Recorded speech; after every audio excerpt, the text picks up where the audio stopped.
Mga pagbasa ng mga salita ng makapangyarihang Diyos. Ukol sa paghahangad sa katotohanan.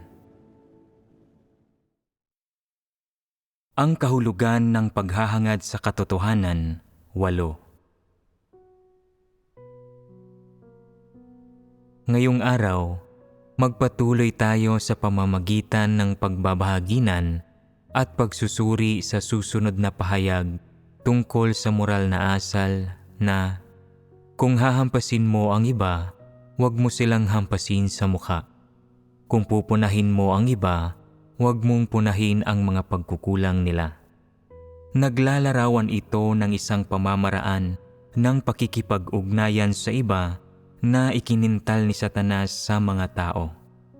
Nangangahulugan ito na kapag nakikipag-ugnayan ka sa iba, dapat mo silang bigyan ng kaunting laya. Hindi ka dapat maging masyadong malupit sa iba. Hindi mo pwedeng ungkatin ang mga dati nilang pagkakamali. Kailangan mong panatilihin ang kanilang dignidad. Hindi mo maaaring sirain ang magandang pakikitungo mo sa kanila. Dapat kang maging mapagpatawad sa kanila at iba pa. Ang kasabihang ito tungkol sa moralidad ay pangunahing naglalarawan ng isang uri ng pilosopiya sa pamumuhay na nagdidikta sa pakikipag-ugnayan sa mga tao. May isang doktrina sa mga pilosopiya sa pamumuhay na nagsasabing, tumatagal at gumaganda ang pagkakaibigan sa pananahimik sa mga kasalanan ng mabubuting kaibigan. Nangangahulugan ito na para maingatan ang isang pagkakaibigan, dapat manahimik ang isang tao tungkol sa mga problema ng kanyang kaibigan kahit malinaw niyang nakikita ang mga iyon. Na dapat niyang sundin ang mga prinsipyo ng hindi paghampas sa mga tao sa mukha o pagpuna sa kanilang mga pagkukulang. Lilinlangin nila ang isa't isa, pagtataguan ang isa't isa, iintrigahin ang isa't isa, at bagamat alam na alam nila kung anong klaseng tao ang isa't isa, hindi nila iyon sinasabi ng tahasan, kundi gumagamit sila ng mga tusong pamamaraan para maingatan ang kanilang maayos na samahan. Bakit na naisin ng isang tao na ingatan ang gayong mga relasyon? Tungkol iyon sa hindi pagnanais na magkaroon ng mga kaaway sa lipunang ito sa loob ng grupo ng isang tao na mangangahulugan na madalas na malalagay ang sarili sa mapanganib na mga sitwasyon. Dahil alam mong magiging kaaway mo ang isang tao at pipinsalain kanya matapos mong punahin ang kanyang mga pagkukulang o matapos mo siyang saktan, at dahil ayaw mong ilagay ang sarili mo sa gayong sitwasyon, ginagamit mo ang doktrina ng mga pilosopiya sa pamumuhay na nagsasabing, kung hahampasin mo ang iba, huwag mo silang hampasin sa mukha. Kung pupunahin mo ang iba, huwag mong punahin ang mga pagkukulang nila. Batay rito, kung gayon ang relasyon ng dalawang tao, maituturing ba silang tunay na magkaibigan? Hindi sila tunay na magkaibigan, lalong hindi sila magkatapatang loob. Kaya, ano ba talagang klaseng relasyon ito? Hindi ba't isa itong pangunahing relasyong panlipunan? Sa gayong mga relasyong panlipunan, hindi na ihahandog ng mga tao ang kanilang damdamin, ni wala silang malalalim na pag-uusap, ni sinasabi ang anumang gusto nila.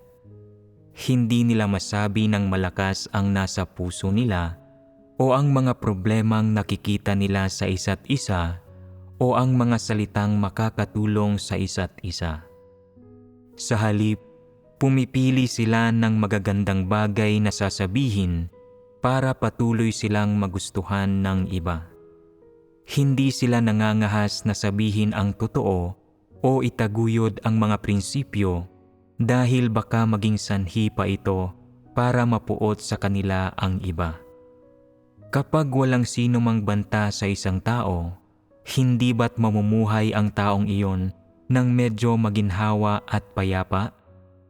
Hindi ba't ito ang layon ng mga tao sa pagtataguyod sa kasabihang, kung hahampasin mo ang iba, huwag mo silang hampasin sa mukha. Kung pupunahin mo ang iba, huwag mong punahin ang mga pagkukulang nila. Malinaw na ito ay isang tuso at mapanlinlang na paraan ng pag-iral na may elemento ng pagtatanggol sa sarili na ang layon ay pangalagaan ang sarili. Ang mga taong ganito ang pamumuhay ay walang mga katapatang loob, walang matatalik na kaibigan na mapagsasabihan nila ng kahit anong gusto nila. Maingat sila laban sa isa't isa at tuso at madiskarte, kinukuha ang kailangan nila mula sa relasyon. Hindi ba ganoon iyon? Sa ugat nito, ang layon ng kung hahampasin mo ang iba, huwag mo silang hampasin sa mukha. Kung pupunahin mo ang iba, huwag mong punahin ang mga pagkukulang nila, ay para hindi mapasama ang loob ng iba at hindi magkaroon ng mga kaaway, para protektahan ang sarili sa pamamagitan ng hindi pamiminsala sa sinuman. Isa itong diskarte at pamamaraan na ginagamit ng isang tao para hindi siya masaktan. Kung titingnan ang ilang aspetong ito ng diwa nito, marangal ba na igiit sa moral na asal ng mga tao na kung hahampasin mo ang iba, huwag mo silang hampasin sa mukha. Kung pupunahin mo ang iba, huwag mong punahin ang mga pagkukulang nila. Positibo ba ito? Hindi.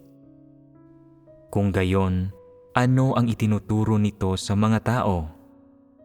Na kailangan ay hindi mo mapasama ang loob o masaktan ang sinuman, kung hindi, sa huli ay ikaw ang masasaktan. At gayon din na hindi ka dapat magtiwala kanino man. Kung sasaktan mo ang sinuman sa iyong mabubuting kaibigan, unti-unting magbabago ang inyong pagkakaibigan.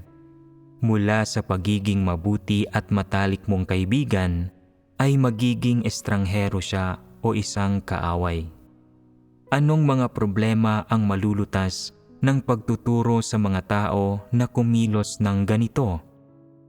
Kahit na, sa pamamagitan ng pagkilos sa ganitong paraan, hindi ka nagkakaroon ng mga kaaway at nawawalan pa nga ng iilan.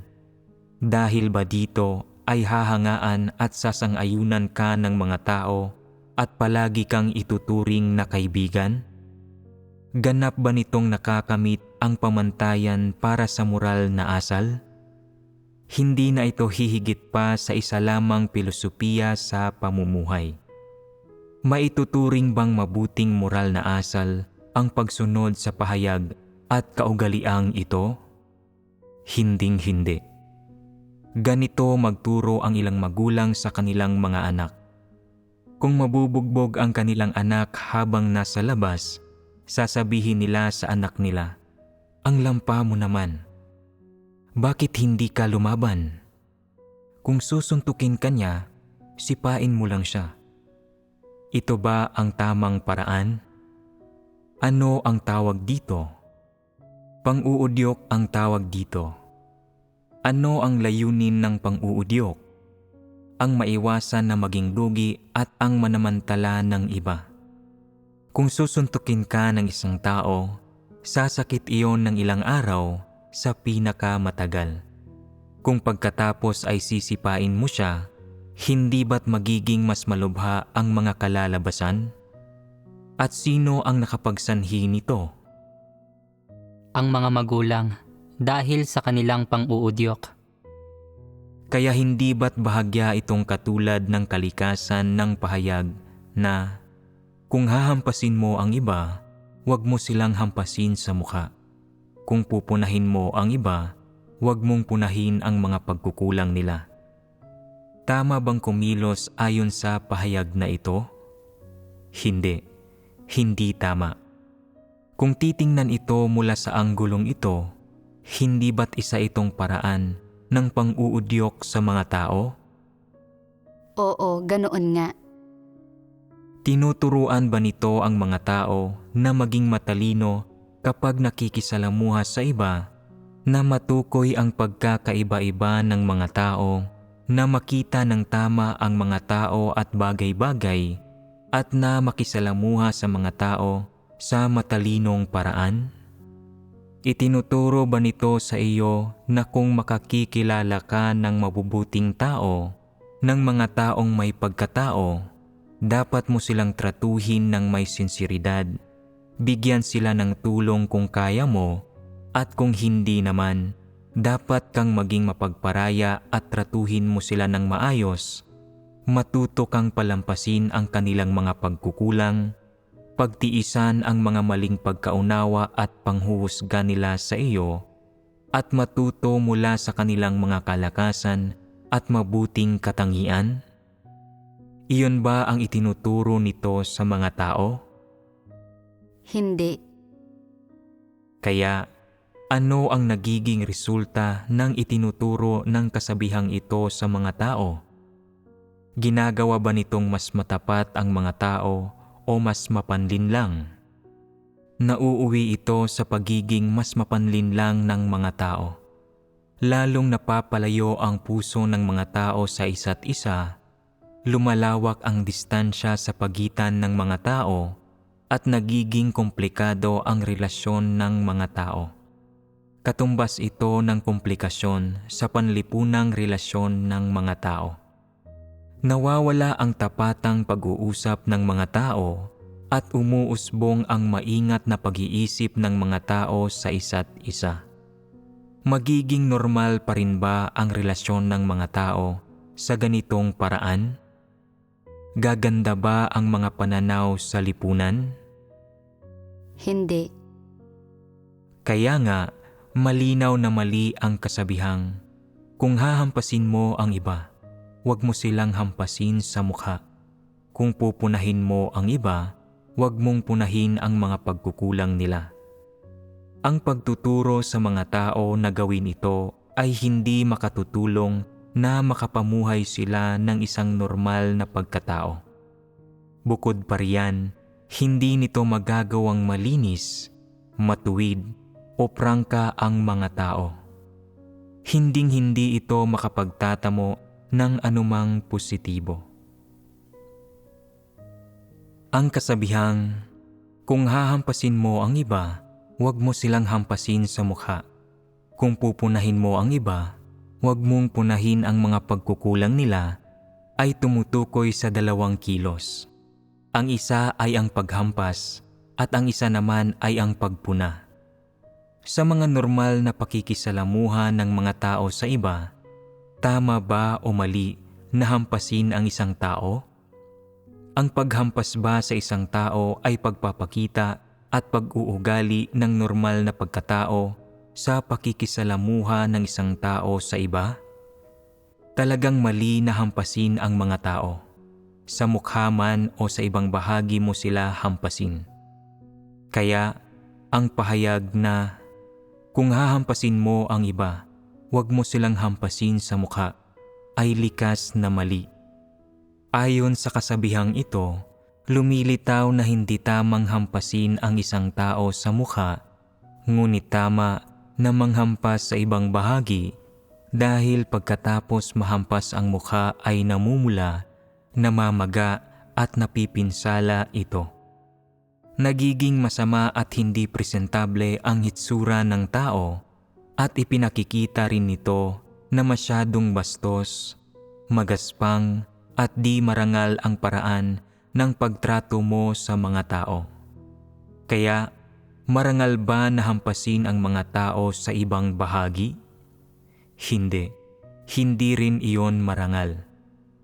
Sa katunayan, hindi nakatuon ang kasabihang ito sa kung saan dapat hampasin ang isang tao, kundi sa salitang hampasin mismo.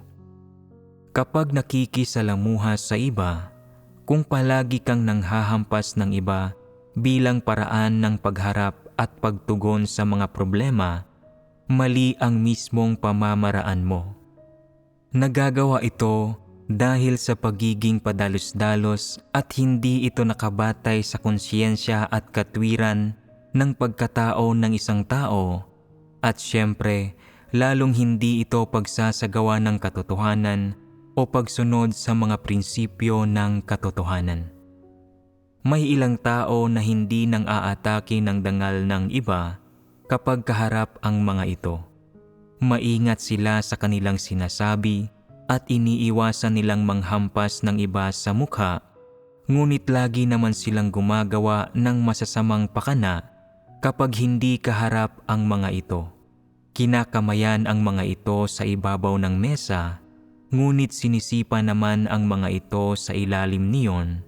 Nagsasabi ng mabubuting bagay sa harapan ng mga ito, ngunit nakikipagsabwatan naman laban sa mga ito kapag nakatalikod ang mga ito, humahanap ng kasiraan at ginagamit iyon laban sa mga ito, naghihintay ng mga pagkakataon upang maghiganti, nagpaparatang ng mali at nagpapakana, nagpapakalat ng mga sabi-sabi, o gumagawa ng mga alitan at gumagamit ng ibang tao upang atakihin ang mga ito.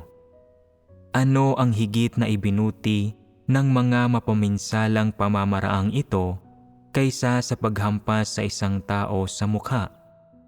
Hindi ba't higit pang malubha ang mga iyon kaysa sa paghampas sa isang tao sa mukha? Hindi ba't higit pang mapaminsala, malupit at hindi makatao ang mga iyon? Kung gayon, ang pahayag na kung hahampasin mo ang iba, huwag mo silang hampasin sa mukha, ay likas na walang saysay. Mismong ang perspektibong ito ay isang pagkakamali na may pahiwatig ng pagkukunwari. Isa itong mapagpaimbabaw na pamamaraan na ginagawa ito na lalo pang karimari-marim, kasuklam-suklam at kamuhi-muhi. Ngayon ay malinaw na sa atin na ang mismong paghampas sa mga tao ay nagagawa dahil sa pagiging padalos-dalos. Ano ang basihan mo para manghampas ng isang tao? Ipinahihintulot ba ito ng batas o karapatan ba itong ibinigay sa iyo ng Diyos? Parehong hindi. Kaya, bakit ka manghahampas ng mga tao? Kung kaya mong normal na makisama sa isang tao, makagagamit ka ng mga tamang paraan para makasundo siya at makisalamuha sa kanya.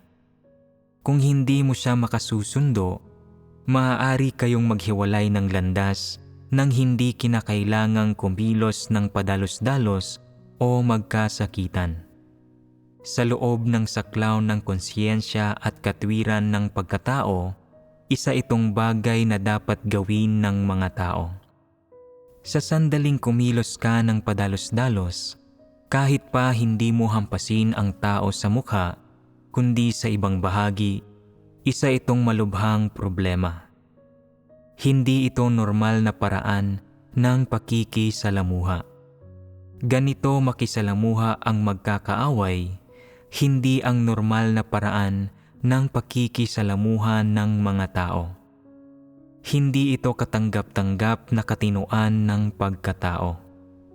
Ang salita bang punahin sa kasabihang, kung pupunahin mo ang iba, huwag mong punahin ang mga pagkukulang nila, ay mabuti o masama? Ang salita bang punahin ay may antas kung saan tumutukoy ito sa pagkahayag o pagkalantad ng mga tao sa mga salita ng Diyos? Mula sa aking pagkaunawa sa salitang punahin, batay sa pag-iral nito sa wika ng tao, wala itong gayong kahulugan. Ang diwa nito ay isang medyo mapaminsalang uri ng paglalantad. Nangangahulugan ito na ibunyag ang mga problema at pagkukulang ng mga tao o ang ilang bagay at pag-uugali na lingid sa kaalaman ng iba o ilang intriga, ideya o pananaw na nasa likod.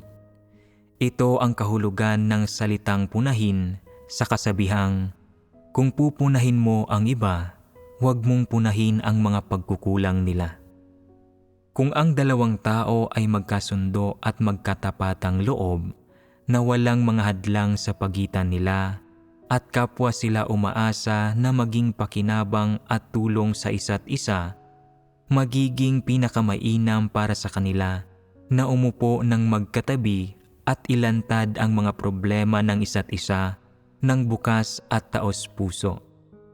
Ito ay nararapat at hindi ito pagpuna sa mga pagkukulang ng iba. Kapag natuklasan mo ang mga problema ng ibang tao, ngunit nakita mong hindi pa niya kayang tanggapin ang payo mo, huwag ka na lang magsalita ng kahit ano para maiwasan ang away o alitan. Kung gusto mo siyang tulungan, maaari mong hingin ang kanyang opinyon at tanungin muna siya. Nakikita kong medyo may problema ka at nais kong bigyan ka ng kaunting payo. Hindi ko alam kung makakaya mo itong tanggapin. Kung makakaya mo, sasabihin ko sa iyo. Kung hindi mo makakaya, sasarilinin ko muna ito sa ngayon at hindi ako magsasalita. Kapag sinabi niyang, pinagkakatiwalaan kita, anuman ang sasabihin mo ay magiging katanggap-tanggap. Kaya ko itong tanggapin. Ang ibig sabihin niyon ay nabigyan ka ng pahintulot at maaari mo ng isa-isang ipaalam sa kanya ang kanyang mga problema. Hindi lamang niya lubusang tatanggapin ang sasabihin mo, kundi makikinabang din siya mula rito at maaari pa ring mapanatili ninyong dalawa ang isang normal na relasyon. Hindi ba iyan pagtrato sa isa't isa ng may sinseridad? Ito ang tamang pamamaraan ng pakikipag-ugnayan sa iba. Hindi ito pagpuna ng mga pagkukulang ng iba. Ano ang ibig sabihin ng huwag punahin ang mga pagkukulang ng iba gaya ng sabi ng kasabihang pinag-uusapan? Nangangahulugan ito na huwag magsalita tungkol sa mga kakulangan ng iba, na huwag magsalita tungkol sa mga pinakamaselan nilang problema, na huwag ilantad ang diwa ng kanilang problema, at na huwag masyadong maging lantaran sa pagpuna. Nangangahulugan ito na magbigay lang ng ilang mabababaw na komento, sabihin ang mga bagay na karaniwang sinasabi ng lahat, sabihin ang mga bagay na naiintindihan na ng tao mismo, at huwag magbunyag ng mga pagkakamaling nagawa ng tao dati o mga sensitibong issue. Anong magiging pakinabang nito sa tao kung kikilos ka ng ganito? Marahil ay hindi mo sila nainsulto o naging kaaway, pero ang nagawa mo ay hindi nakakatulong o nakakabuti sa kanila. Kaya, ang mismong pariralang, huwag mong punahin ang mga pagkukulang ng iba, ay hindi tuwiran at isang uri ng panlilinlang na hindi hinahayaan na tratuhin ng mga tao ang isa't isa ng may sinseridad. Maaaring sabihin ng isang tao na ang pagkilos sa ganitong paraan ay pagkimkim ng masasamang layunin. Hindi ito ang tamang paraan ng pakikipag-ugnayan sa iba.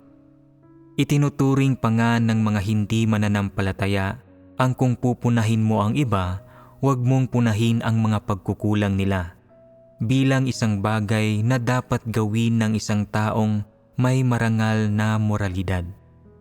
Malinaw na isa itong mapanlinlang na pamamaraan ng pakikipag-ugnayan sa iba na ginagamit ng mga tao para protektahan ang kanilang sarili. Hindi talaga ito isang tamang sistema ng pakikipag-ugnayan. Ang mismong hindi pagpuna sa mga pagkukulang ng iba ay kawalan ng sinseridad at marahil ay may lihim na intensyon sa pagpuna sa mga pagkukulang ng iba. Sa anong mga sitwasyon mo karaniwang nakikita na pinupuna ng mga tao ang mga pagkukulang ng isa't isa? Heto ang isang halimbawa. Sa lipunan, kung tumatakbo ang dalawang kandidato para sa isang partikular na katungkulan, pupunahin nila ang mga pagkukulang ng isa't isa. Sasabihin ng isa, nakagawa ka ng isang masamang bagay at nang dispalko ka ng magkano mang halaga ng pera. At sasabihin naman ng isa pa, nakapinsala ka ng gaano man karaming tao. Ibinubunyag nila ang ganoong mga bagay tungkol sa isa't isa. Hindi ba't pagpuna ito sa mga pagkukulang ng isa't isa? Ang mga pumupuna sa mga pagkukulang ng isa't isa sa politikal na entablado ay magkakalaban sa politika, samantalang kapag mga ordinaryong tao ang gumagawa niyon, sila ay magkakaaway. Sa simpleng pananalita, masasabi na hindi magkasundo ang dalawang taong ito. Sa tuwing magkikita sila, magsisimula silang magtalo, punahin ang mga pagkukulang ng isa't isa, husgahan at kundinahin ang isa't isa, at palakihin pa nga ang maliliit na bagay at magparatang ng mga kabulaanan. Hanggat may anumang kahina-hinala sa ginagawa ng kalaban niya, ilalantad niya ito at kukundinahin ang kalaban niya dahil doon. Kung maraming pinupuna ang mga tao tungkol sa isa't isa pero hindi ang mga pagkukulang ng iba, marangal ba na gawin iyon? Hindi marangal. Ngunit itinuturing pa rin ng mga tao na marangal na moral na asal ang prinsipyong ito at pinupuri nila ito na talagang kasuklam-suklam. Ang kasabihang, kung hahampasin mo ang iba, huwag mo silang hampasin sa mukha. Kung pupunahin mo ang iba, huwag mong punahin ang mga pagkukulang nila, ay nabibigo sa ganang sarili nito sa pagtataguyod ng anumang positibo. Naiiba ito sa mga kasabihang, ang kabutihang natanggap ay dapat na buong pasasalamat na suklian. Gantihan ng kabutihan ang kasamaan, at ang isang babae ay kailangang maging malinis, mabait, malumanay at mabuti ang asal, na kahit papaano ay nagtataguyod ng kapuri-puring moral na asal. Ang sawikaing, kung hahampasin mo ang iba, huwag mo silang hampasin sa mukha. Kung pupunahin mo ang iba, huwag mong punahin ang mga pagkukulang nila, ay isang pahayag tungkol sa moral na asal na nag-uudyok ng negatibong pag-uugali at na walang anumang positibong pakinabang sa mga tao. Hindi nito sinasabi sa mga tao kung ano ang mga tamang paraan o prinsipyo para kumilos sa buhay sa mundong ito. Hindi ito nagbibigay ng anumang gayong impormasyon. Ang tanging ginagawa nito ay sabihan ang mga tao na huwag hampasin ang iba sa mukha, na para bang ayos lang na hampasin sila kahit saan maliban sa mukha. Hampasin ninyo sila hanggat gusto ninyo. Iwanan ninyo silang bugbog sarado, baldado o agaw buhay pa nga, basta't humihinga pa sila. At kapag may alitan ang mga tao, kapag nagkikita ang magkakaaway o magkakalaban sa politika, pwede nilang punahin ang anumang naisin nila tungkol sa isa't isa, basta't hindi nila pupunahin ang mga pagkukulang ng isa't isa. Anong uri ng pamamaraan iyon? Dati ba ay hindi kayo gaanong sumasang-ayon sa kasabihang ito? Ipagpalagay ninyong nagkaroon ng alitan ang dalawang tao at nagsimulang magtalo. Sabi ng isa sa kanila, "Alam kong hindi ang asawa mo ang ama ng anak mo." At sabi naman ng isa, "Alam ko ang mga pandarayang ginagamit sa negosyo ng pamilya ninyo para magkapera." Magkukomento ang ilang tao tungkol sa nilalaman ng kanilang away, sinasabing, "Kung hahampasin mo ang iba, huwag mo silang hampasin sa mukha. Kung pupunahin mo ang iba, huwag mong punahin ang mga pagkukulang nila." Panoorin ninyo silang ungkatin ang ilang pagkukulang at nakahihiyang lihim ng isa't isa at palakihin ang mga iyon. Mababaw na pag-uugali at malaking kawalan din ng integridad. Magpakita man lang sana kayo ng kaunting respeto sa mga tao, kung hindi ay paano na sila aasal sa hinaharap? Tama ba o mali na magbigay ng ganitong mga komento? Mayroon ba itong nikatiting na positibong epekto? Kahit bahagya ba ay naaayon sa katotohanan ang alinman dito? Hindi. Anong uri ng mga ideya at perspektibo ang kailangang taglayin ng isang tao upang magbigay ng gayong mga komento?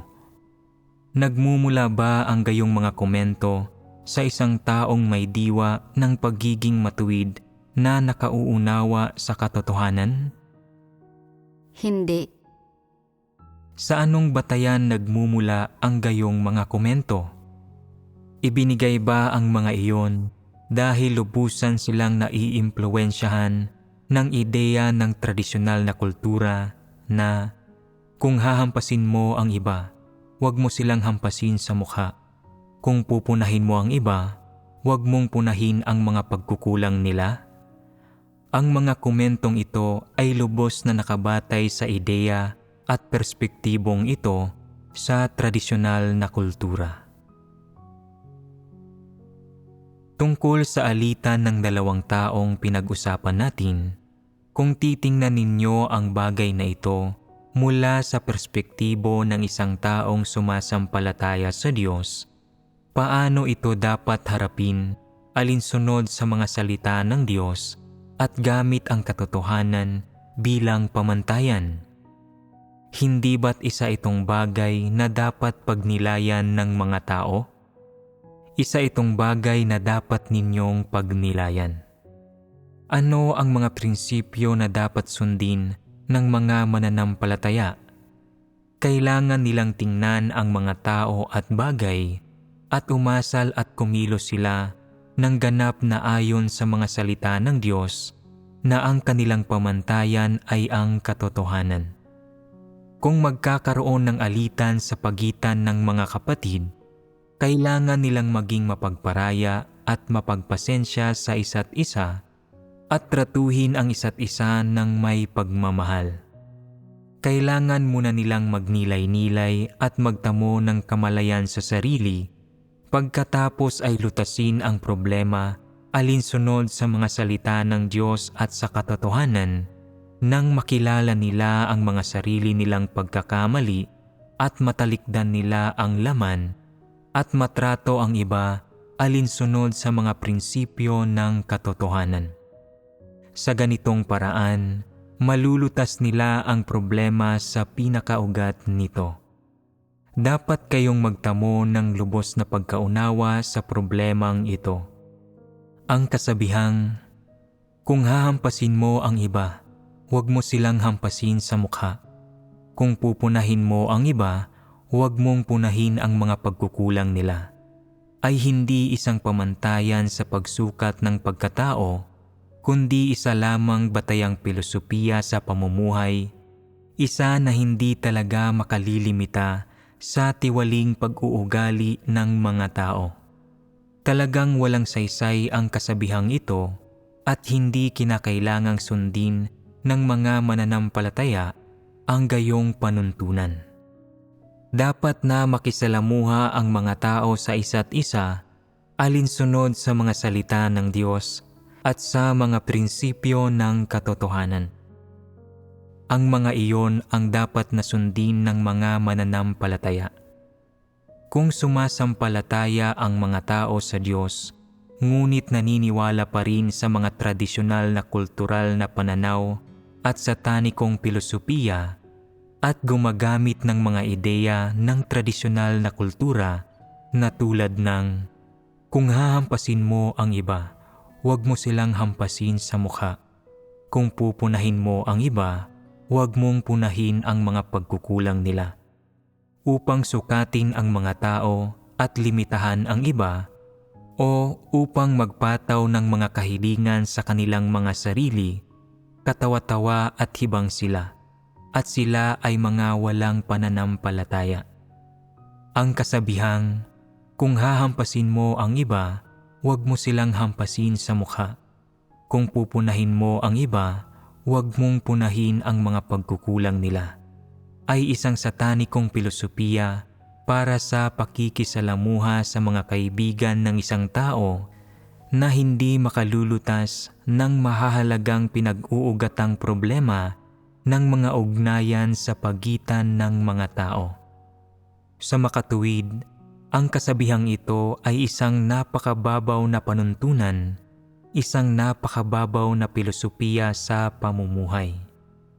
Labis nitong hindi naaabot ang mga pamantayan ng mga prinsipyo ng katotohanan at walang anumang makakamit sa pagsunod sa gayon kababaw na panuntunan at wala talaga itong saysay.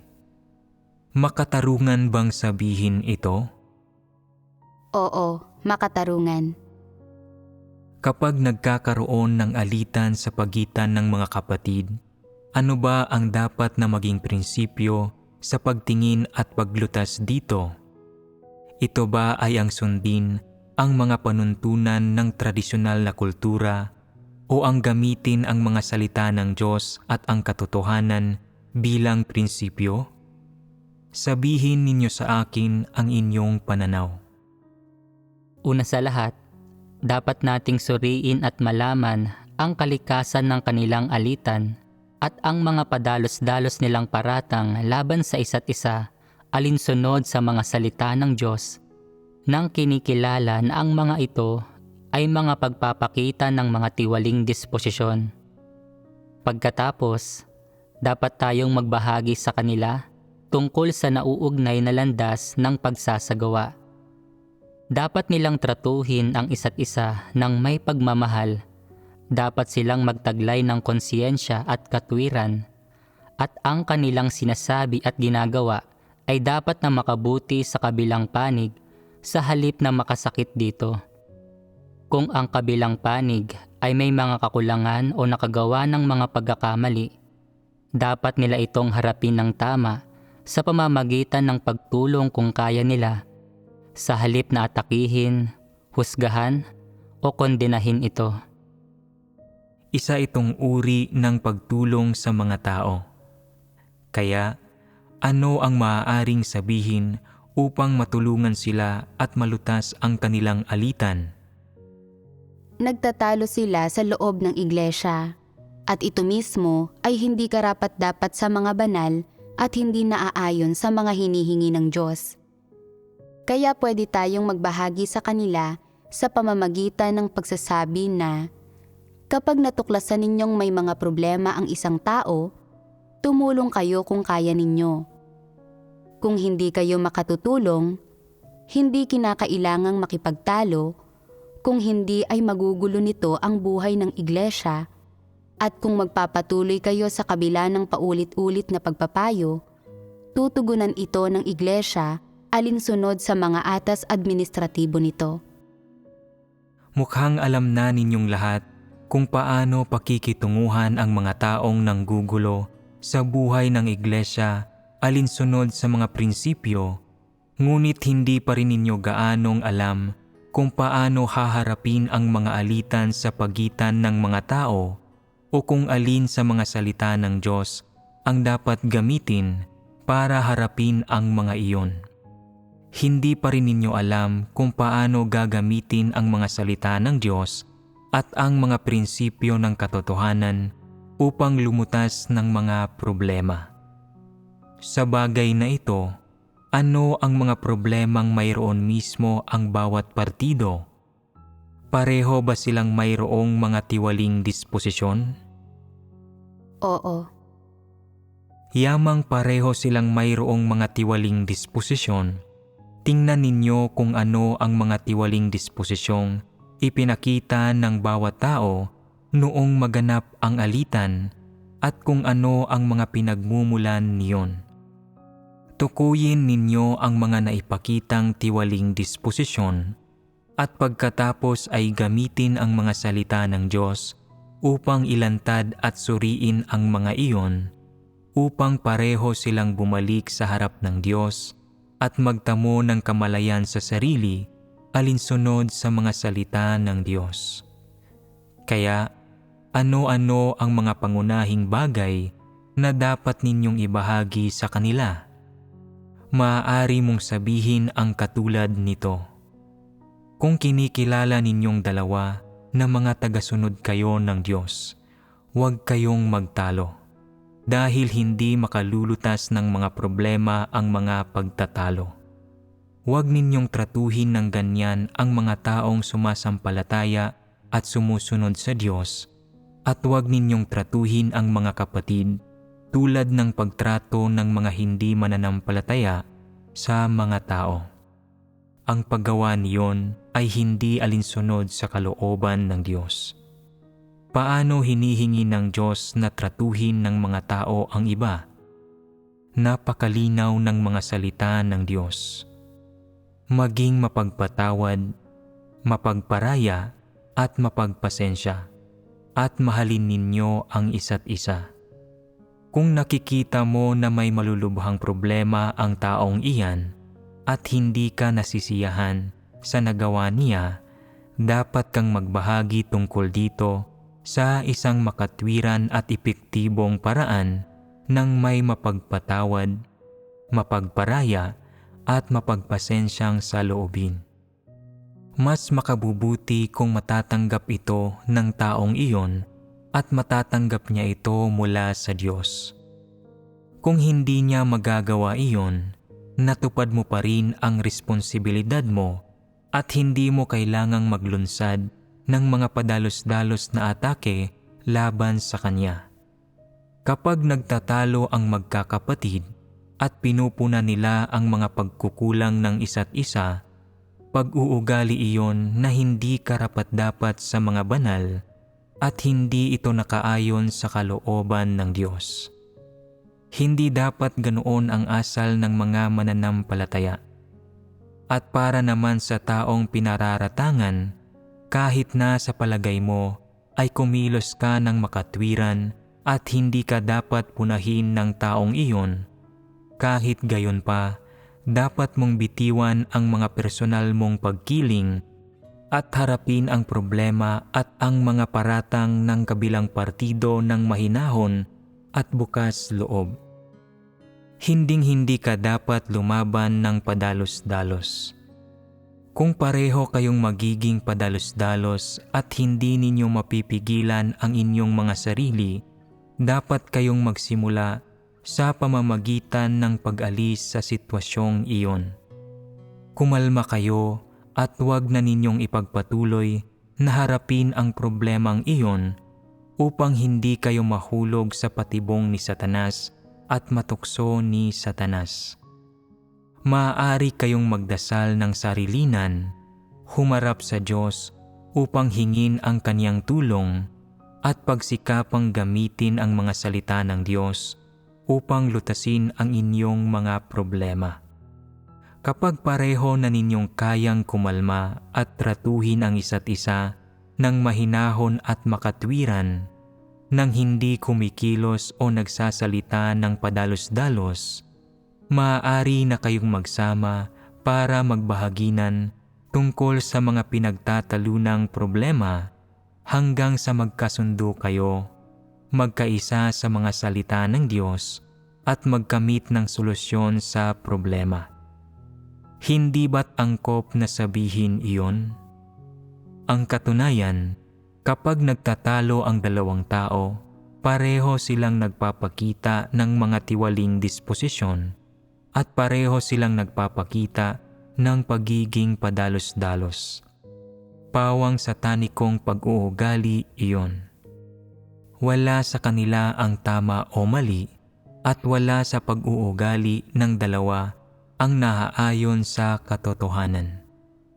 Kung tiningnan at hinarap mo sana ang problema alinsunod sa mga salita ng Diyos at sa katotohanan, hindi kayo magkakaroon ng alitan. Kung ang isang partido ay tiningnan lang sana ang mga tao at bagay-bagay, umasal at kumilos alinsunod sa mga salita ng Diyos, hindi magkakaroon ng alitan. Sa makatuwid, kung pupunahin ng dalawang tao ang mga pagkukulang ng isa't isa at hahampasin ang isa't isa sa mukha, pareho silang padalos-dalos na siga. Walang mabuti tungkol sa kanila, walang tama sa kanila at walang mali sa kanila. Ano ang batayan sa pagsukat ng tama at mali?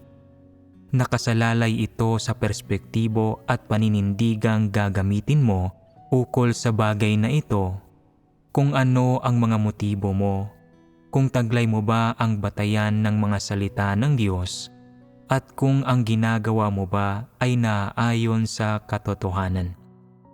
Malinaw na ang motibo sa likod ng alitan ninyo ay ang supilin at daigin ang kabilang partido. Ibinubunyag at sinasaktan ninyo ang isa't isa gamit ang masasakit na salita. Hindi mahalaga kung ang ibinubunyag ninyo ay tama, ni kung tama o mali ba ang punto ng alitan ninyo. Dahil hindi ninyo hinaharap ang bagay na ito alinsunod sa mga salita ng Diyos, gamit ang katotohanan bilang inyong pamantayan, at ang ipinakikita ninyo ay ang inyong pagiging padalos-dalos at ang pamamaraan at mga prinsipyo ng inyong mga kilos ay lubos na nakabatay sa pagiging padalos-dalos, matapos maudyukang gawin iyon ng mga tiwaling satanikong disposisyon. Sa makatuwid, kahit sino pa ang nasa tama, ni sino ang nakalalamang at sino ang nalulugi, ang katunayan ay pareho kayong mali at may pananagutan. Ang paraan ng pagharap ninyo sa bagay na ito ay hindi nakabatay sa mga salita ng Diyos. Dapat ay huminahon kayong pareho at maingat ninyong pag-isipan ang sarili ninyong mga problema. Kapag kaya na ninyo parehong maging payapa sa harap ng Diyos at harapin ang problema nang malamig ang ulo, ay saka lamang kayo maaaring maupo at magbahaginan tungkol doon sa isang kalmado at mahinahong paraan. Basta't ang mga pananaw ng parehong tao ukol sa mga tao at bagay-bagay at ang kanilang mga asal at pagkilos ay nakabatay sa mga salita ng Diyos at sa mga prinsipyo ng katotohanan, gaano man magkaiba ang kanilang mga ideya at perspektibo sa isang partikular na bagay, wala talagang tunay na pagkakaibang masasabi at walang problema. Basta't hinaharap nila ang kanilang mga pagkakaiba gamit ang mga salita ng Diyos at ang katotohanan bilang kanilang prinsipyo, sa huli, tiyak na magkakasundo sila at malulutas ang kanilang mga di pagkakaunawaan. Ganito ba ninyo harapin ang mga problema? Sadyang hindi ninyo alam kung paano gamitin ang katotohanan upang lumutas ng mga problema maliban sa pamamaraan ninyo ng paggamit ng mga parusang administratibo. Kung ganoon, ano ang pangunahing aral sa pagharap sa kabuuan ng bagay na ito? Hindi ito tungkol sa paghiling sa mga tao na kalimutan na ang kanilang mga di pagkakaunawaan, kundi tungkol sa paglutas sa mga iyon sa tamang paraan at pagtatamo ng pagkakaisa. Ano ang batayan sa paglutas ng mga di pagkakaunawaan? Ang mga salita ng Diyos. Tama iyan. Hanapin ninyo ang batayan sa mga salita ng Diyos. Hindi ito tungkol sa pagsusuri kung sino ang tama at kung sino ang mali, kung sino ang nakatataas at sino ang nakabababa, o kung sino ang may katwiran at sino ang wala. Bagkus, tungkol ito sa paglutas sa problema ng mga ideya at perspektibo ng mga tao na nangangahulugang paglutas sa mga maling ideya at perspektibo at mga maling paraan ng mga tao sa pagharap sa isang partikular na problema. Tanging sa paghahanap ng batayan sa mga salita ng Diyos at tanging sa pag-unawa sa mga prinsipyo ng katotohanan na tunay na malulutas ang mga problema at tunay na makapamumuhay ang mga tao ng magkakasundo ng may pagkakaisa. Kung hindi, kung gagamit ka ng mga pahayag ng tradisyonal na kultura at mga pamamaraang tulad ng kung hahampasin mo ang iba, huwag mo silang hampasin sa mukha. Kung pupunahin mo ang iba, huwag mong punahin ang mga pagkukulang nila. Para harapin ang mga bagay-bagay, hindi kailanman malulutas ang mga problema o kahit papaano, hindi malulutas ang mga pagkakaiba ng mga ideya at perspektibo ng mga tao. Sa makatuwid, kailangang matutuhan ng lahat na maghanap ng batayan sa mga salita ng Diyos. Ang mga salita ng Diyos ay pawang katotohanan at walang nagkakasalungatan sa mga iyon. Ang mga iyon ang tanging pamantayan sa pagsukat sa lahat ng tao, usapin at bagay-bagay. Kung ang lahat ay nakahahanap ng batayan sa mga salita ng Diyos at ang kanilang mga pananaw sa mga bagay-bagay ay nagkakaisa sa mga salita ng Diyos, hindi ba't madali na para sa mga tao na humantong sa kasunduan? Kung kayang tanggapin ng lahat ang katotohanan, magkakaroon pa rin ba ng mga di pagkakaunawaan sa pagitan ng mga tao? Magkakaroon pa rin ba ng mga alitan? Kakailanganin pa rin bang gumamit ng mga ideya at perspektibo at pahayag na tulad ng kung hahampasin mo ang iba, huwag mo silang hampasin sa mukha. Kung pupunahin mo ang iba, huwag mong punahin ang mga pagkukulang nila. Bilang mga limitasyon sa mga tao? Hindi na. Dahil kayang lutasin ng mga salita ng Diyos ang lahat ng problema. Anumang di pagkakasunduan ng mga tao o gaano man karami ang iba't ibang perspektibo, dapat maiharap ang lahat ng iyon sa Diyos at makilatis at masuri alinsunod sa mga salita ng Diyos. Pagkatapos ay magiging posible ng matukoy kung alinsunod ang mga iyon sa katotohanan. Kapag naunawaan na ng mga tao ang katotohanan, makikita nila na karamihan sa mga ideya at perspektibo ng tiwaling sangkatauhan ay nagmumula sa tradisyonal na kultura mula sa mga luminaryo at dakilang taong sinasamba ng mga tao. Subalit sa ugat ng mga iyon, nagmumula ang mga iyon sa mga satanikong pilosopiya. Sa makatuwid, ang mga maling ideya at perspektibong ito ay madali lang talagang lutasin. Bakit ko sinasabing madaling lutasin ang mga iyon? Dahil kung susukatin mo ang mga ideya at perspektibong ito ng tao gamit ang mga salita ng Diyos, makikita mo na pawang katawa-tawa, di mapaninindigan at di makatwiran ang mga ito. Kung kayang tanggapin ng mga tao ang katotohanan, madaling bitiwan ang mga bagay na ito at sa gayon ay malulutas ang lahat ng problema. Ano ang natatamo pagkatapos malutas ang mga problema? Mabibitiwan na ng lahat ang kanilang mga opinyon at mga personal at pansariling ideya at perspektibo. Gaano man karangal at kawasto sa palagay mo ang mga iyon, gaano man katagal nang lumalaganap ang mga iyon sa mga tao, basta't hindi naaayon ang mga iyon sa katotohanan, dapat mong tanggihan at itigil na ang mga iyon. Sa huli, sa sandaling tanggapin na ng lahat ng tao ang mga salita ng Diyos bilang kanilang batayan at tanggihan na ang lahat ng nanggagaling sa mga tao, hindi ba't magkakaisa na ang kanilang mga ideya at perspektibo?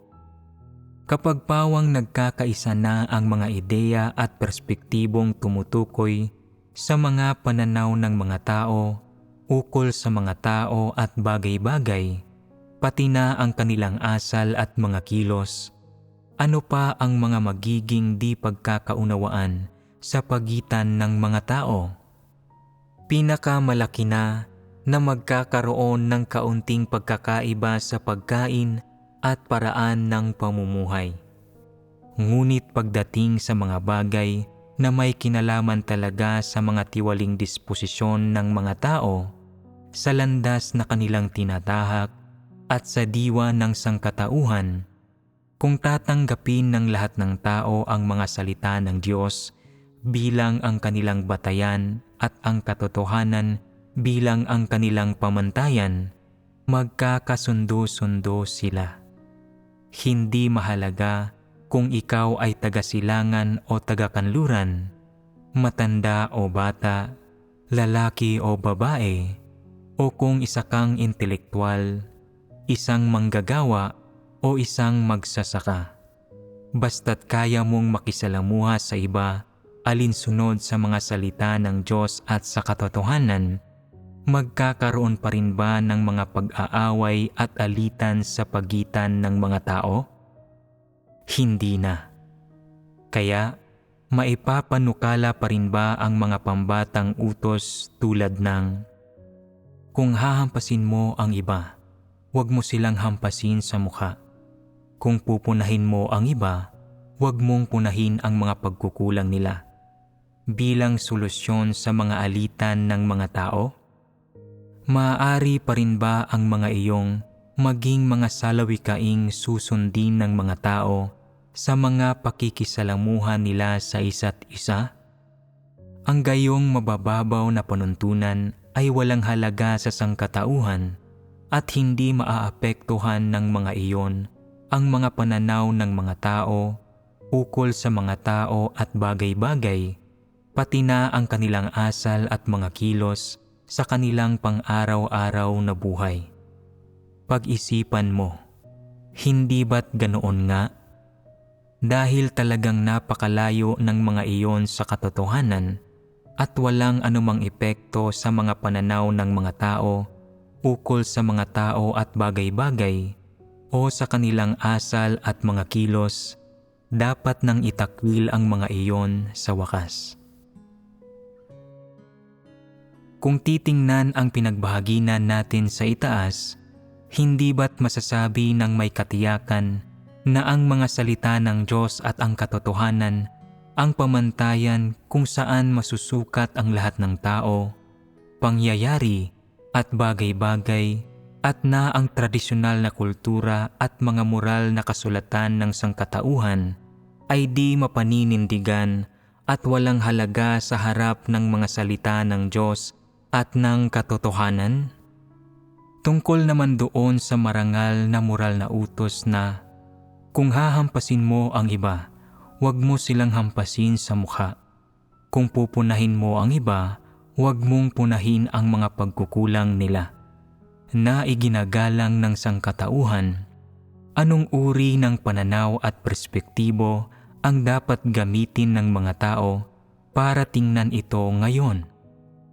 Dapat bang ipagpatuloy ng mga tao ang pagsamba at pagsunod sa gayong mga salita? Hindi. Paano dapat itakwil ang mga iyon kung ganoon? Magsimula sa pagiging hindi padalos-dalos o pabigla-bigla kapag may mga nangyayari sa iyo. Tratuhin ng tama ang lahat ng tao at lahat ng bagay. Huminahon, humarap sa Diyos, hanapin ang mga prinsipyo ng katotohanan sa mga salita ng Diyos, at maghanap ng landas ng pagsasagawa upang matrato mo ng tumpak ang mga tao at pangyayari batay sa mga salita ng Diyos, sa halip na maigapos o malimitahan ka ng kasabihan tungkol sa moral na asal na nagsasabing, kung hahampasin mo ang iba, huwag mo silang hampasin sa mukha. Kung pupunahin mo ang iba, huwag mong punahin ang mga pagkukulang nila.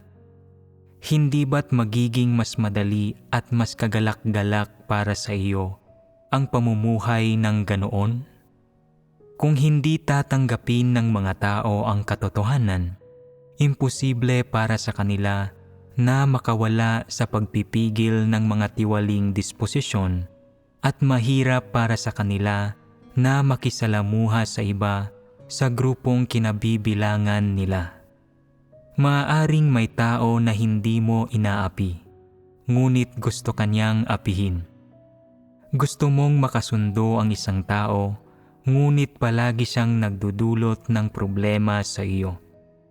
Nag-iingat ka sa mga partikular na tao at iniiwasan sila, ngunit sa kabila niyon ay patuloy sila sa panggugulo at pangungulit sa iyo. Kung hindi mo nauunawaan ang katotohanan at wala kang batayan sa mga salita ng Diyos, ang tanging magagawa mo ay ang magpatuloy sa pakikipaglaban sa kanila hanggang sa huli. Kung magkakataong makaharap ka ng isang nakasisindak na nang-aapi, mararamdaman mong wala kang magagawa kundi sundin ang kasabihang, para sa Maginoo, hindi lubhang huli ang maghintay bago maghiganti. Maghihintay ka ng tamang pagkakataon para maghiganti sa Kanya gamit ang mauutak na pamamaraan para pabagsakin siya. Bukod sa maipahahayag mo na ang iyong hinaing, mahihikayat mo pa ang lahat na purihin ka dahil sa iyong diwa ng pagiging matuwid at mapaiisip mo sa kanila na ikaw ang Maginoo at siya ang kontrabida. Ano ang palagay ninyo sa pamamaraang ito? Ito ba ang tamang paraan ng pag-asal sa mundo? Hindi. Ngayon ay nauunawaan na ninyo. Kaya, sino ang mabuting tao? Ang Maginoo o ang kontrabida? Wala sa kanila ang mabuti. Ang mga maginoong tinitingalan ng mga hindi mananampalataya ay kulang ng pang-uri. Huwad. Sila ay mga huwad na Maginoo. Kaya, anuman ang gawin ninyo, huwag kayong maging Maginoo. Dahil ang lahat ng Maginoo ay nagpapanggap lamang. Kaya, paano kailangang kumilos ang isang tao upang makapanatili sa tamang landas? Ayos lang ba na kumilos na tulad ng isang tunay na Maginoo na kung manghahampas siya ng iba, hindi niya sila hahampasin sa mukha, at kung pupuna siya ng iba, hindi niya pupunahin ang mga pagkukulang nila? Lahat ng mga Maginoo at tanyag na taong iyon ay peke at mapanlinlang at mga huwad na Maginoo sila. Maaari na silang lahat mapunta sa impyerno. Kung ganoon, ay paano dapat umasal ang isang tao? Sa pamamagitan ng pagiging isang taong naghahangad sa katotohanan, na tinitingnan ang mga tao at bagay at umaasal at kumikilos ng ganap na ayon sa mga salita ng Diyos na ang pamantayan ay ang katotohanan. Sa gayong pag-asa lamang nagiging tunay na tao ang isang tao. Ito ba ang tamang paraan o hindi? Ito nga. Ano ang dapat mong gawin kung patuloy na pinupuna ng isang tao ang iyong mga pagkukulang? Maaari mong sabihin, kung pupunahin mo ako, pupunahin din kita. Mabuti bang puntiryahin ang isa't isa ng ganoon? Ganoon ba ang dapat na asal, pagkilos at pagtrato ng mga tao sa iba? Hindi. Maaaring alam ng mga tao na hindi nila dapat gawin ito dahil sa doktrina, subalit maraming tao pa rin ang hindi mapagtagumpayan ang gayong mga tukso at patibong. Maaaring hindi mo pa naririnig na pinunanino man ang iyong mga pagkukulang o pinuntirya ka o hinusgahan ka habang hindi ka nakaharap. Ngunit kapag narinig mo nang magsabi ng gayong mga bagay ang isang tao, hindi mo ito matitiis. Bibilis ang tibok ng iyong puso at lalabas ang pagiging mainitin ng ulo mo. Sasabihin mo, ang lakas ng loob mong punahin ako. Kung hindi ka mabait sa akin, gagawan kita ng masama. Kung pupunahin mo ang mga pagkukulang ko, huwag mong isiping hindi ko pupunahin ang mga kahinaan mo. Sasabihin ng iba, may kasabihang nagsasabing, kung hahampasin mo ang iba, huwag mo silang hampasin sa mukha. Kung pupunahin mo ang iba, huwag mong punahin ang mga pagkukulang nila. Kaya hindi ko pupunahin ang mga pagkukulang mo, ngunit maghahanap ako ng ibang mga paraan para harapin at pahiyain ka. Tingnan natin kung sino ang matibay. Mabuti ba ang mga pamamaraang ito o hindi? Para sa halos kahit sino, kapag nalaman niyang may isang taong pumuna sa kanya, nanghusga sa kanya, o nagsabi ng masamang bagay tungkol sa kanya habang hindi siya nakaharap, ang unang reaksyon niya ay ang magalit. Magpupuyos siya sa matinding galit, hindi makakakain o makatutulog, at kung makatutulog man siya, kahit sa mga panaginip niya ay magmumura siya. Walang hangganan ang pagiging padalos-dalos niya. Napakaliit na bagay nito, subalit hindi niya ito makalimutan. Ito ang epekto ng pagiging padalos-dalos sa mga tao, ang masasamang resulta na ibinubunga ng mga tiwaling disposisyon. Kapag naging buhay na ng isang tao ang isang tiwaling disposisyon, saan ito pangunahing nakikita? Nakikita ito kapag nakahaharap ang taong iyon ng isang bagay na para sa kanya ay hindi kanais-nais. Unang naaapektuhan ng bagay na iyon ang kanyang damdamin at pagkatapos ay lalabas ang pagiging padalos-dalos ng taong iyon. At sa paglabas niyon, mabubuhay ang taong iyon sa pagiging padalos-dalos niya at titingnan niya ang bagay na iyon mula sa kanyang tiwaling disposisyon. Uusbong ang mga pilosopikal na pananaw ni Satanas sa kanyang puso at sisimulan niyang pag-isipan kung aling mga paraan at diskarte ang gagamitin niya upang maghiganti. Sa gayon ay inilalantad ang kanyang tiwaling disposisyon.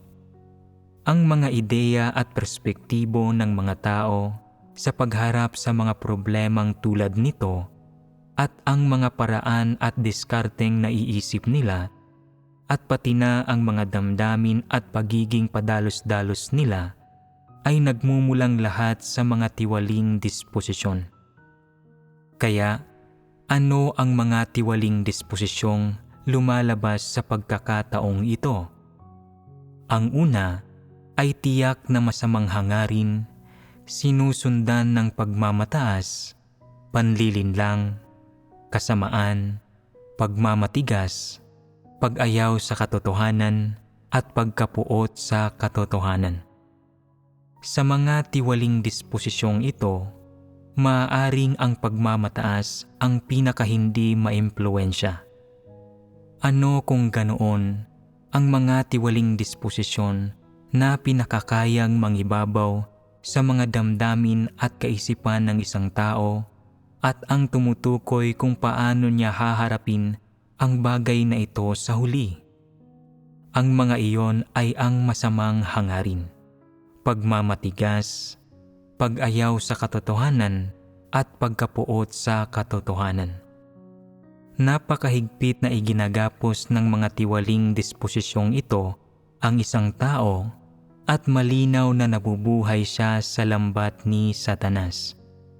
Paano ba nabubuo ang lambat ni Satanas? Hindi ba't mga tiwaling disposisyon ang nagdudulot nito? Naghabi ang iyong mga tiwaling disposisyon ng lahat ng uri ng satanikong lambat para sa iyo. Halimbawa, kapag nabalitaan mong may isang taong gumagawa ng bagay na tulad ng panghuhusga sa iyo, pagmumura sa iyo, o pagpuna sa mga pagkukulang mo, kapag hindi ka nakaharap, hinahayaan mo ang mga satanikong filosofiya at tiwaling disposisyon na maging buhay mo at mangibabaw sa iyong mga kaisipan, pananaw at damdamin, sa gayon ay nagdudulot ng sunod-sunod na mga kilos. Ang mga tiwaling kilos na ito ay pangunahing resulta ng pagkakaroon mo ng satanikong kalikasan at disposisyon. Anuman ang mga sitwasyon mo, hanggat ikaw ay nakagapos, kontrolado at pinangingibabawan ng tiwaling disposisyon ni Satanas, ang lahat ng isinasabuhay mo, lahat ng ibinubunyag mo, at lahat ng ipinakikita mo, o ang mga damdamin mo, ang mga iniisip at pananaw mo, at ang pamamaraan at diskarte mo ng paggawa sa mga bagay-bagay ay satanikong lahat.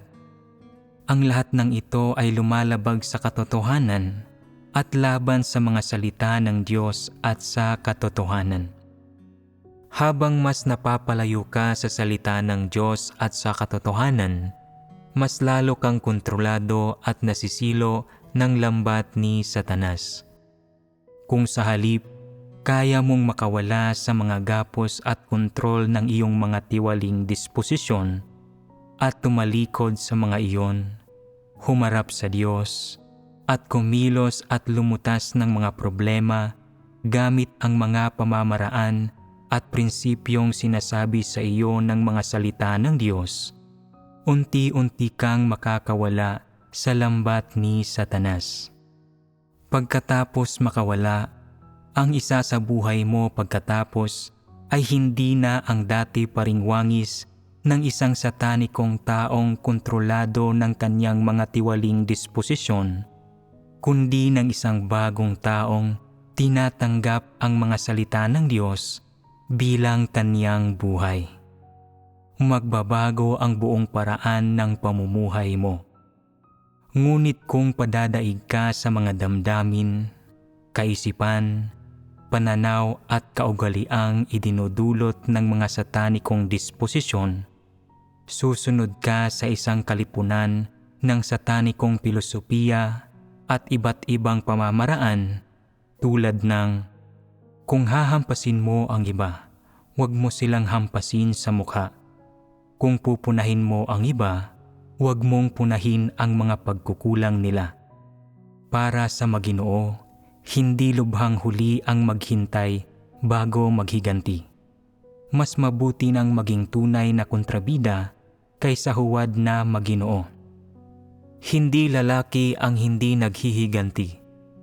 Ang mga ito ang magiging laman ng puso mo, ang magdidikta ng iyong mga kilos.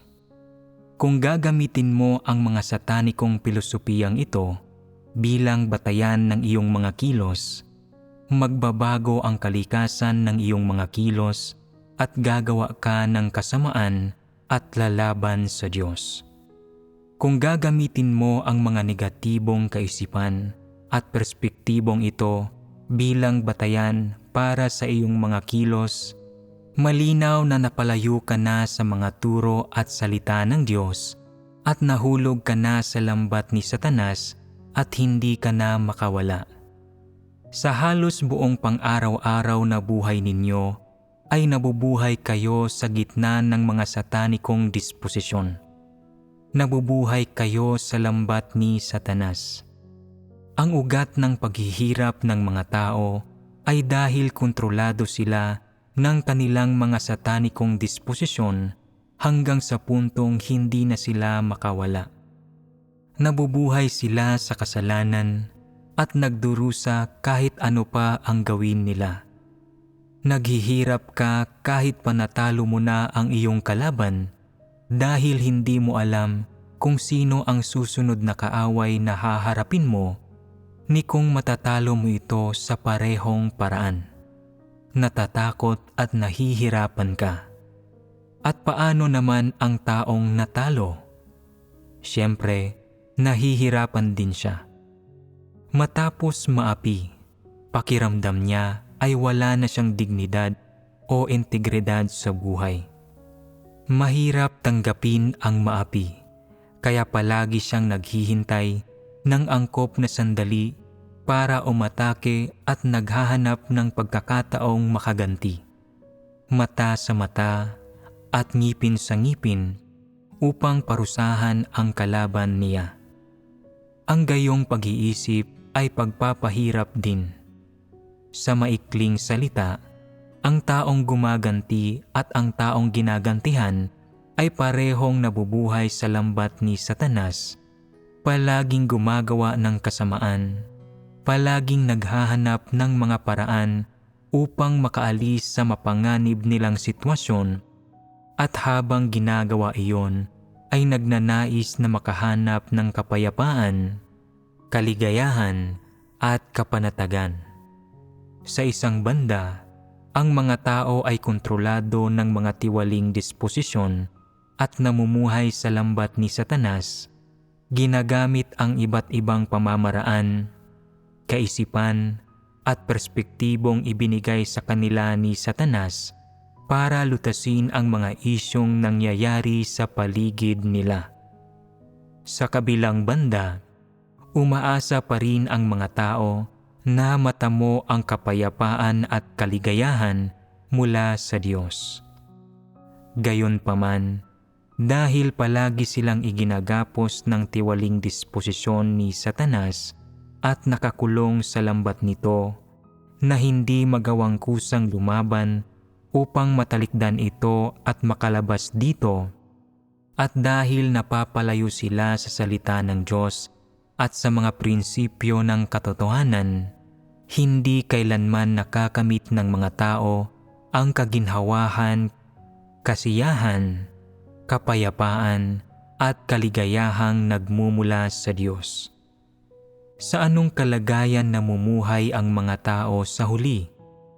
Hindi nila kayang hangarin ang katotohanan, bagamat nais nila, at hindi nila kayang tugunan ang mga hinihingi ng Diyos kahit na gusto nilang gampanan ng maayos ang kanilang mga tungkulin. Hindi sila makaalis sa kinaroroonan nila. Isa itong matinding pagdurusa. Nabubuhay ang mga tao sa tiwaling disposisyon ni Satanas kahit hindi nila gusto. Mas tila mga demonyo sila kaysa mga tao, madalas na naninirahan sa madidilim na sulok, naghahanap ng mga kahiyahiya at masasamang pamamaraan para lutasin ang maraming paghihirap na kinakaharap nila. Ang katunayan ay nasa kaibuturan ng kanilang kaluluwa, handa ang mga tao na maging mabuti at hangarin ang liwanag. Umaasa sila na mamuhay bilang mga tao ng may dignidad. Umaasa rin sila na magagawa nilang hangarin ang katotohanan at umasa sa salita ng Diyos para mabuhay at gawing buhay at realidad nila ang salita ng Diyos. Subalit hindi nila kailanman kayang isagawa ang katotohanan, at sa kabila ng maraming doktrina na kanilang nauunawaan, hindi nila malutas ang kanilang mga problema. Naiipit ang mga tao sa mahirap na kalagayang ito, hindi makasulong at ayaw umatras. Hindi sila makaalis sa kinalalagyan nila. At ang nararamdaman kapag naiipit ay paghihirap, matinding paghihirap. Gusto ng mga tao na hangarin ang liwanag at ayaw nilang iwanan ang salita ng Diyos at ang tamang landas. Gayunpaman, hindi nila tinatanggap ang katotohanan at hindi nila kayang isagawa ang mga salita ng Diyos at nananatili silang hindi makawala sa gapos at kontrol ng kanilang tiwaling satanikong disposisyon. Sa huli, maaari lamang silang mamuhay sa paghihirap nang walang anumang tunay na kaligayahan. Hindi ba't ganito ang mga bagay-bagay? Anuman ang mangyari, kung gusto ng mga taong isagawa ang katotohanan at matamo ang katotohanan, kailangan nilang maranasan ng paunti-unti ang mga salita ng Diyos simula sa maliliit na bagay upang maalis ang impluwensya ng mga kasabihang ito tungkol sa moral na asal sa kanilang mga ideya at perspektibo at sa kanilang paghahangad sa katotohanan. Ito ang pinakamahalaga. Kailangang malutas ang mga problemang ito.